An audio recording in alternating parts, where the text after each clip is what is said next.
जब राज तिलक का सुना मंथरा दासी ने, जाकर कैकई को भड़काया सहसा कुटिल विनाशी ने। अरे ओ महाराज की प्रिय रानी, उठो। अरे तुम सोती रहोगी और साथ ही तुम्हारे पुत्र का भाग्य भी सदा के लिए सो जाएगा। उठो, मैं कहती हूँ शीघ्र उठो। क्या है मंथरा, क्यों असमय मेरी निद्रा भंग करने चली आई हो? जाओ सोने दो मुझे। 2 पल के लिए मेरी बात सुन लो, उसके पश्चात जीवन भर सोती रहना, कोई नहीं जगाएगा तुम्हें। ऐसी क्या आपदा आन पड़ी है मंथरा कि तुम किंचित प्रतीक्षा नहीं कर सकती? बोलो, किसने सताया है तुम्हें? लक्ष्मण ने? शत्रुघ्न तो है ही नहीं यहाँ।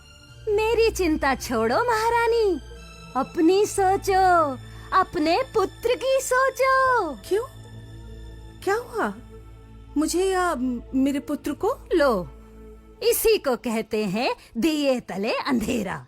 रानी जी, महाराज ने राम के राज तिलक की घोषणा कर दी है, पौष नक्षत्र के दिन। अरे सच? ऐसा शुभ समाचार? तब तो तेरा क्रोध सचमुच उचित है। ये तेरा उपहार।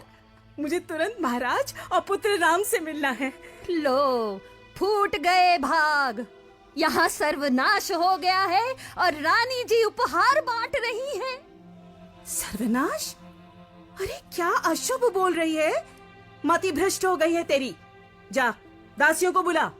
ठीक कहती हो रानी, मेरी ही मति भ्रष्ट हो गई थी, जो तुम्हारे और तुम्हारे पुत्र के भविष्य की चिंता में मरी जा रही थी। मंथरा, क्या है तेरे कपटी मन में? स्पष्ट कह। कपट मेरे मन में नहीं, तुम्हारे प्रिय महाराज के मन में है। इसीलिए भरत के स्थान पर उनकी अनुपस्थिति में राम के राज्याभिषेक की घोषणा कर दी। भरत के स्थान पर? अरे भांग धतूरा खाकर आई है क्या तू? राम ज्येष्ठ पुत्र हैं, राज तिलक तो उन्हीं का होना है, यही रघुकुल की परंपरा है। दिए गए वचनों का पालन भी रघुकुल की ही परंपरा है रानी जी। कौन से वचन? वही जो कौशल नरेश ने विवाह से पूर्व तुम्हारे पिता को दिया था कि तुम्हारा पुत्र ही राज्य का उत्तराधिकारी बनेगा। हाँ, ये वचन दिया था, परंतु क्या? यही कि मेरे लिए राम और भरत में कोई अंतर नहीं है। वस्तुतः राम भरत से अधिक ही मेरा आदर करते हैं और कौशल्या से अधिक मुझसे स्नेह करते हैं। यदि ऐसा होता तो फिर कष्ट ही क्या था रानी? छोटी से छोटी बात के लिए आपसे परामर्श करने वाले महाराज ने आपको इस निर्णय की भनक भी न लगने दी। क्यों राज तिलक भरत और शत्रुघ्न की अनुपस्थिति में संपन्न हो रहा है? मुझे नहीं लगता कि भरत को इस राज्याभिषेक से कोई आपत्ति होगी। ये प्रश्न साम्राज्य के उत्तराधिकारी का है।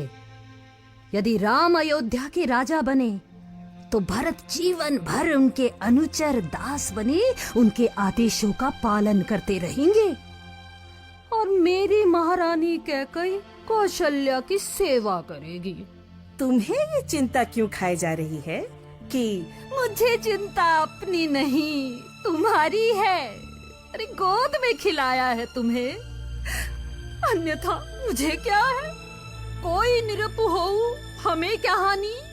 चेरी छोड़ी न हो वहु रानी, जीवन भर तुम्हारी चाकरी की, शेष बचा जीवन कौशल्या की चाकरी में काट लूंगी।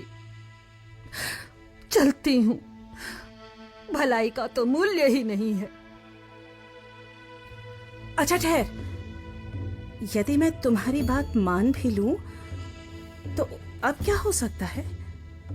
रानी, तुम्हें स्मरण होगा देवताओं और असुरों के युद्ध के समय तुम्हारे साहस से अभिभूत होकर महाराज ने तुम्हें 2 वरदान दिए थे। हाँ, दिए थे तो?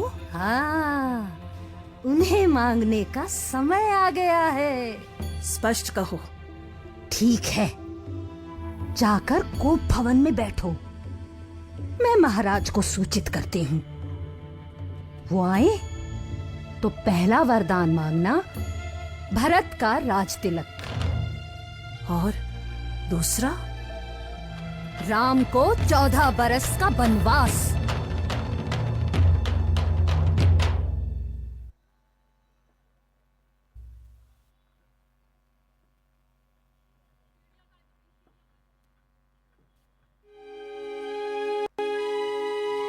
विघ्ना पूरे करे प्रयोजन भाग्य बिगाड़ेगा।